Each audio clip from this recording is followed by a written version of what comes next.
ایک مہینے سے زیادہ ٹائم ہو گیا ہے اس کیس میں خان صاحب کو گرفتار کیے ہوئے، اور پہلے آپ نے دیکھا کہ جج ابوالاسناد صاحب کے پاس اس کی بیل جب فائل کی گئی تو کبھی جج صاحب چھٹی پہ، کبھی وکیل صاحب جو ہیں وہ مصروف ہیں، کبھی کسی کا پیٹ خراب ہے اور کبھی کسی کو کوئی مسئلہ ہے۔ ہم نے دیکھا کہ نیچے جو فیصلہ آیا، فیصلے کے اندر کسی طرح سے کوئی ایسی لیگل چیز ہمیں نظر نہیں آئی جس کی بنیاد کے اوپر ضمانت جو ہے وہ خارج کی جاتی۔ کوئی ایسی ایویڈنس، کوئی ایسے شواہد، کوئی ایسی چیز ہم نے نہیں دیکھی جو ثابت کر سکے کہ خان صاحب کو قصوروار قرار دیا جاتا ہے۔ گزارش یہ ہے کہ جس مقدمے میں خان صاحب کو گرفتار کیا گیا ہے، بحیثیت قوم ہمارے لیے یہ شرم کی بات ہے کہ ان کو ایک باہر سے ملک جو ہے وہ دھمکی دیتا ہے اور ہم اس کی تابعداری کرتے ہوئے ملک کے وزیر اعظم کو ایک ہٹاتے ہیں عہدے سے اور دوسرے نمبر پر جو ہے اس کو جیل میں ڈال دیتے ہیں۔ آپ نے دیکھا کہ ایک یہ جال بچھایا گیا توشہ خانہ کیس میں سزا دے کے، اور طریقے سے آپ نے دیکھا کہ اس کے اندر بھی واضح طور پر سپریم کورٹ اور ہائی کورٹ نے ریمارکس دیے کہ کوئی فیصلے کے اندر ایسی جو ہے عجلت دکھائی گئی ہے اور لیگلی طور پر بہت زیادہ غلطیاں ہیں۔ اس کے باوجود آپ دیکھ لیں کہ وہ جو سزا تھی سسپینڈ ہونے پہ کتنا ٹائم لگا، اور آج بھی چیئرمین پی ٹی آئی جیل میں ہے۔ سائفر کیس کے اوپر جو ہے وہ ضمانت کی درخواست کے اوپر سماعت ہی نہیں ہو رہی۔ آج اسلام آباد ہائی کورٹ میں درخواست لگی ہوئی تھی اور ہم نے یہ استدعا کی کہ 2-3 دن کے لیے اس کو ایڈجرن کر دیا جائے۔ کل بھی آپ کو پتہ ہے کہ کویشمنٹ کی درخواست لگی ہوئی ہے اسلام آباد ہائی کورٹ میں، اگر اس کے ساتھ فکس کر لیا جاتا اور کل ہی سن لی جاتی، پھر یہ گزارش تھی کہ چلیں اگر کل نہیں سنتے پرسوں سن لیتے، اس سے اگلے دن سن لیتے، لیکن 1 ہفتے کے لیے اس معاملے کو ایڈجرن کر دیا گیا اور اس کے اوپر ابھی تک ڈیٹ کلیئر نہیں ہو رہی کہ منڈے کے لیے ہے یا ٹیوزڈے کے لیے ہے۔ کچھ یہ بتایا جا رہا ہے کہ منڈے کو کہا گیا ہے اور کچھ یہ کہا جا رہا ہے کہ اگلے ہفتے کے لیے ایڈجرن ہے۔ تو یہ بالکل آئین کے متصادم ہے اور انصاف نہ دینا آئین کی خلاف ورزی ہے۔ خان صاحب کو انصاف نہیں دیا جا رہا، بار بار یہ ہم استدعا کر رہے ہیں انصاف دیا جانا چاہیے، لیکن آپ کے سامنے ساری چیزیں ہیں۔ دوسرے نمبر پر یہ جو آڈیو ریکارڈنگ کی جاتی ہے، کبھی فون ٹیپ کیے جاتے ہیں سابقہ وزیر اعظم کے، کبھی ان کے گھر میں ڈیوائسز لگائی جاتی ہیں۔ جب بھی خان صاحب سے ہم ملاقات کر رہے ہوتے تھے تو ہمیشہ خطرہ یہ ہوتا تھا کہ اس کمرے میں کہیں پہ کس جگہ کے اوپر جو ہے ریکارڈر کوئی لگایا گیا ہو، کوئی ڈیوائس لگائی گئی ہو۔ کئی دفعہ ایسی ڈیوائسز وہاں سے پکڑی گئیں جو کہ ہمیں بعد میں پتہ چلی کہ یہ کب سے کوئی جو ہے ہمارا پلان جو ہے لینے کے لیے اور ریکارڈنگ کرنے کے لیے، پھر وہ ریکارڈنگ یوز کی جاتی ہیں، میڈیا کے اوپر چلائی جاتی ہیں، ٹی وی چینل کے اوپر چلائی جاتی ہیں۔ یہاں پر کیمرہ بھی خاموش ہے، یہاں پر جو عدالت کے اندر سرکار جو ہے وہ رپورٹ جو انہوں نے مختلف ڈپارٹمنٹس نے جمع کروائی، کسی طرح سے انہوں نے یہ گراؤنڈ نہیں دی کہ لیگلی طور پر اس قانون کے تحت ہم ریکارڈنگ کرتے ہیں، یہ لا ہے، یہ سورس ہے، اس نے ریکارڈنگ کی۔ کوئی ان کے پاس جواب نہیں تھا۔ آج ایک تو عدالت نے اس کے اوپر سٹے دے دیا ہے کہ کوئی ایسی کارروائی بشرا بی بی کے حوالے سے نہ کی جائے، چاہے ایف آئی ہو چاہے کوئی پولیس ہو، جیسے کہ روزانہ بلیک میل کیا جاتا ہے، روزانہ ان کو بلا کے ان کی آڈیو جو ہے وہ آگے فرنزک کے لیے بھجوائی جا رہی ہے۔ کیونکہ بیسیکلی آپ نے اگر کسی کی ریکارڈنگ کرنی ہے تو سب سے پہلے آپ نے دیکھنا ہے کہ کوئی ملکی سلامتی کا خطرہ ہو جس میں بہت زیادہ اشد ضرورت ہو، اور وہ بھی ایک بڑا نیرو سا جو ہے وہ ایک گیپ ملتا ہے، ایک ونڈو ملتی ہے جس کے ذریعے آپ جو ہے کسی کی ریکارڈنگ جو ہے وہ کر سکتے ہیں، اور وہ بھی باقاعدہ طور پر کورٹ سے پرمیشن لی جاتی ہے کہ یہ مقصد ہے اور اس مقصد کے لیے ہم یہ کر رہے ہیں۔ لیکن یہاں پر کوئی چیز نہیں بتائے گی، سٹے ہو گیا ہے۔ اور دوسرے نمبر پر آخری موقع دیا گیا ہے سرکار کو کہ جناب آپ ٹھیک طریقے سے جواب دیں۔ آج جسٹس صاحب نے کہا ہے کہ اگر آپ نے ٹھیک طریقے سے جواب نہ دیا،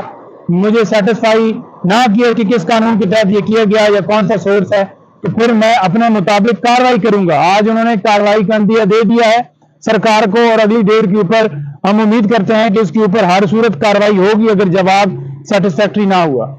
تیسرے نمبر پر آپ کو بتا دوں کہ آج ایک درخواست جو ہمیں آپ کو پتہ ہے کہ خان صاحب کے بیٹوں کے حوالے سے دی تھی کہ ان کی فون پہ بات کروائی جائے، آج باقاعدہ طور پر وہاں پر جو ہے کورٹ میں بتایا گیا ہے کہ قانون کے مطابق بات کروائی جاتی ہے، اور 2-3 سال سے اور قیدیوں کو بھی جو ہے وہ بات کروائی جا رہی ہے، تو خان صاحب کے بیٹوں سے کیوں نہیں ملاقات کروائی جا رہی؟ واضح طور پر جب کورٹ نے احکامات دے دیے تو سپرنٹینڈنٹ جیل نے بات کروانے سے انکار کیا، اور رپورٹ جو ہے وہ ایک مضحکہ خیز دی ہے کہ وہ جو ہے سائفر کیس کے اندر آفیشل سیکرٹ ایکٹ کے تحت مقدمہ درج ہے اور اس وجہ سے ان کی بات جو ہے نہیں کروائی جائے۔ اس وقت جو ہے وہ خان صاحب کے اوپر نو ڈاؤٹ FIR ہے، لیکن وہ مجرم قرار نہیں دیے گئے۔ تو جب تک وہ مجرم نہیں قرار دیے جاتے تو تب تک آپ کیسے کسی ایسے لا کا حوالہ دے رہے ہیں جو کہ قانون کے مطابق وہ اس کے اوپر اپلائی نہیں کرتا؟ تو لہٰذا اگر جس وقت تک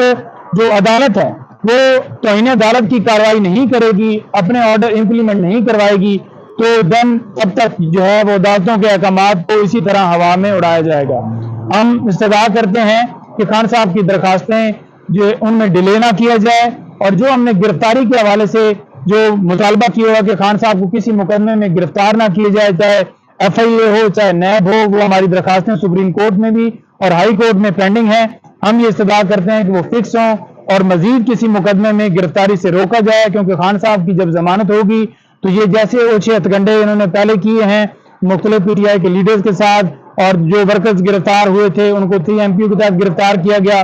ہائی کورٹ کے احکامات کی جو ہے وہ اس کی تذلیل کی گئی اور ان احکامات کو جو ہے ہوا میں اڑایا گیا، دوبارہ بار بار گرفتار کیا گیا۔ آپ کے سامنے پرویز الہی صاحب والا ہے، آپ کے سامنے شہریار افریدی والا معاملہ ہے۔ ہر معاملے کے اوپر جو ہے سرکار نے باقاعدہ طور پہ عدالتوں کے حکم کی تذلیل کی ہے۔ تو ہم یہ استدعا کرتے ہیں کہ انہیں پروٹیکشن ملے تاکہ خان صاحب کی ضمانت ہو اور وہ جو ہے بحفاظت جو ہے ان کو جو ہے وہ گھر جانے کی اجازت دی جائے۔ نعیم صاحب یہ بتائیے گا، جس طرح چیف جسٹس آف پاکستان قاضی عیسیٰ صاحب آ گئے، تو آپ کیا سمجھتے ہیں جو عدالتوں کی توہین ہو رہی ہے، ان کا حکم نہیں مانا جا رہا، تو کیا ان کے فیصلوں سے وہ کچھ ایکشن لیں گے؟ دیکھیں میں یہ سمجھتا ہوں کہ چیف جسٹس صاحب جو آئے ہیں بڑا ویلکم ہم ان کو کرتے ہیں، اور ان کے اوپر بڑا امتحان ہے کہ مختلف درخواستیں سپریم کورٹ میں پینڈنگ ہیں، ان کے اوپر جو ہے فیصلہ فوراً آنا چاہیے، جیسے کہ سویلین کا ملٹری ٹرائل اس حوالے سے درخواست پینڈنگ ہے، اور الیکشن 90 ڈیز کے اندر پریکٹس اینڈ پروسیجر بل والا معاملہ پینڈنگ ہے، اور اس کے ساتھ ساتھ فنڈامنٹل رائٹس کی جو ویلیشن ہو رہی ہے، جو لوگ اغوا ہو رہے ہیں، جو لوگ جو ہے اٹھائے جاتے ہیں ان کو پتہ ہی نہیں چلتا، جو لوگ بے گناہ جیلوں میں پڑے ہوئے ہیں، یہ تمام جو درخواستیں ہیں سپریم کورٹ میں پینڈنگ ہیں، ان کے اوپر جو ہے بولڈ ڈیسیجن دینا چاہیے، سٹینڈ لینا چاہیے۔ اگر چیف صاحب کھڑے ہو گئے تو پورے ملک کی عدالتیں کھڑی ہو جائیں گی۔ یہ ان کے اوپر امتحان ہے کہ جوڈیشری کی جو عزت ہے اس کو بحال کروایا جائے، اور جو احکامات کو ہر روز ہوا میں اڑایا جاتا ہے وہ احکامات جو ہیں تبھی امپلیمنٹ ہوں گے، یا آگے نیکسٹ جو ہے حکم کی تعمیل کی جائے گی کہ اگر سپریم کورٹ کے چیف جسٹس صاحب کھڑے ہو جائیں گے۔ سپریم کورٹ کے چیف جسٹس عدالتوں کے باب تصور کیے جاتے ہیں اور ان کو سٹینڈ لینا پڑے گا، تبھی ملک کے اندر رول آف لا اور آئین کی بالادستی ہوگی۔ اپلیکیشنز پینڈنگ پڑی ہیں، جو کیا عملہ نہیں ہے سپریم کورٹ کے اندر یا کوئی اور وجہ ہے؟ دیکھیں عملہ موجود ہے، وجہ کوئی اور ہی ہے، درخواستیں آج تک فکس نہیں ہوئی، اور پہلے درخواستیں فکس ہوئی اس کے اوپر سماعت ہوئی اور اب نہیں فکس ہو رہی، اور ہم یہ استدعا کرتے ہیں کہ وہ فکس ہوں تاکہ آئین کی بالادستی اور قانون کے مطابق فیصلہ آئے۔ یہ ابو اسناد صاحب جو ہے کیا پورے پاکستان میں ایک ہی جج ہے؟ کبھی ان کو بیماری ہوتی ہے، کبھی وکیل نہیں ہوتے، پروسیکیوٹر صاحب نہیں ہوتے، کبھی کسی کا پیٹ خراب ہوتا ہے، تو کیا اتنے ثابت چیز سابق وزیر اعظم کے ٹرائل ہو رہے اور ان کی ججز بیمار ہو جاتے ہیں، کبھی کیا مسئلہ ہے؟ دیکھیں میں یہ سمجھتا ہوں کہ جب ان کا نوٹیفیکیشن کیا گیا تو ڈیوٹی جج کا نوٹیفیکیشن بھی ساتھ ہونا چاہیے تھا۔ یہ پہلی بدنیتی دیکھیں، ایک نوٹیفیکیشن کیا گیا جس کو بھی ہم نے چیلنج کیا، اور جو ان کی عدالت جیل میں ٹرانسفر کی گئی اس کو بھی ہم نے چیلنج کیا، ابھی تک اس کے اوپر بھی فیصلہ نہیں آ رہا۔ اٹک جیل سے اڈیالہ جیل شفٹ کرنے کے حوالے سے ہماری استدعا تھی، اس کے اوپر بھی فیصلہ نہیں آ رہا۔ تو فیصلہ آنا چاہیے اور قانون کے مطابق فیصلہ آنا چاہیے۔ ابو الاسناد صاحب چھٹی پر جاتے ہیں تو ان کے متبادل ڈیوٹی جج ہونے چاہیے، اور اگر وہ آتے ہیں اور پھر جب دوسری طرف سے سرکار کی طرف سے پروسیکیوٹر پیش ہوتے ہیں 3 وکیل، تو وہ جناب بہانے مانگتے ہیں کہ وہ سپریم کورٹ میں بیزی ہیں، ٹائم نہیں ہے، یہ ہے وہ ہے۔ تو ایسا نہیں ہونا چاہیے اور قانون کے مطابق ٹریٹ کیا جانا چاہیے۔ خان صاحب کو انصاف نہیں دیا جا رہا، اور یہ بالکل جو ہے ہم یہ کہیں گے کہ یہ انصاف کا قتل ہے اور زیادتی ہے کہ ایک سابقہ وزیر اعظم کے ساتھ اگر اس طرح سے ٹریٹ کیا جا رہا ہے تو آپ کی اور میری پھر کیا حیثیت رہ جائے گی کہ آپ کو اور مجھے کیا انصاف ملے گا۔